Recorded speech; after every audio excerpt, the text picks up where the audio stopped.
Assalamu alaikum, Demantina, Somali Wayne all over the world. Wadin Salame.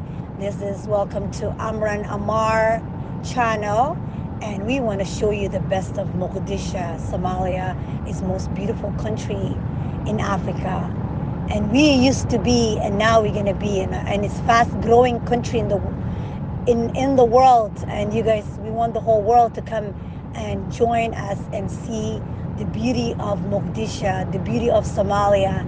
And Somali people are sweet, they're kind, they're beautiful people inside and out, and they're good at hosting you. Wallahi, they're such a humble and kind people.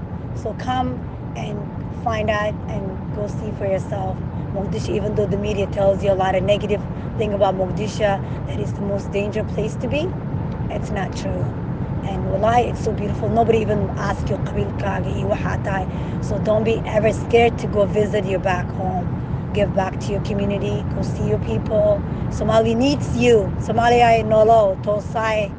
Isku tirsada. We all need it to be united. Okay, love you guys. Thank you for watching Amran Amar channel.